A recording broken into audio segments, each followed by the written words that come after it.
સુરતમાં પહેલા જ વરસાદે પ્રિમોન્સૂન કામગીરીની પોલ ઉઘાડી પડી ગઈ છે અને લોકો સવાલ કરી રહ્યા છે કે સુરત મહાનગરપાલિકાના કોન્ટ્રાક્ટરો કયા મટીરિયલથી આવા રોડ બનાવે છે કે જે એક જ વરસાદમાં બેસી જાય છે। સુરત શહેરમાં પડેલા પ્રથમ વરસાદે જ સુરત મહાનગરપાલિકાની પ્રિમોન્સૂન કામગીરી અને રોડની ગુણવત્તા સામે ગંભીર સવાલો ઊભા કર્યા છે। ઉધના નવસારી રોડ પર અચાનક રસ્તો બેસી જતા મુસાફરોથી ભરેલી એસટી બસનું પાછળનું ટાયર રસ્તામાં ધસી ગયું હતું। ઘટનાને પગલે બસમાં બેઠેલા તમામ મુસાફરોમાં ભારે ભયનો માહોલ સર્જાયો હતો।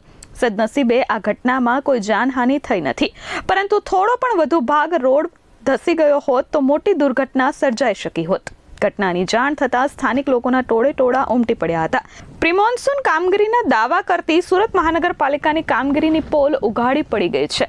પહેલા જ વરસાદમાં સુરતના અનેક વિસ્તારો સંપૂર્ણપણે બેસી ગયા હતા, જ્યારે બીજી બાજુ લોકોને ભારે હાલાકીનો સામનો કરવો પડ્યો હતો। સુરતના નાગરિકોમાં ભારે રોષ જોવા મળ્યો હતો અને લોકો સવાલ ઉઠાવી રહ્યા હતા કે આખરે સુરતમાં રસ્તા પર કયા પ્રકારના મટીરિયલથી રસ્તાઓ બનાવવામાં આવે છે કે એક જ વરસાદમાં ધસી પડે છે। કરોડો રૂપિયાના ખર્ચ છતાં જો પ્રથમ વરસાદ જ રસ્તાની પોલ ખોલી દેતો હોય તો ગુણવત્તા પર પ્રશ્નો ઊભા થવા સ્વાભાવિક છે। તાજેતરના દિવસોમાં શહેરના વિવિધ વિસ્તારોમાં રોડ બેસી જવા અને ભૂવા પડવાની અનેક ઘટનાઓ સામે આવી ચૂકી છે।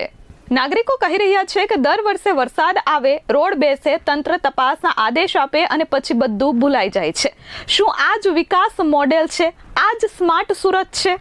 ત્યારે હવે જોવાનું એ રહેશે કે મનપા માત્ર સમારકામ કરી જવાબદારી પૂર્ણ માને છે કે પછી ખરેખર જવાબદાર અધિકારીઓ અને કોન્ટ્રાક્ટર સામે કડક કાર્યવાહી કરે છે। Bureau report S24 news Surat.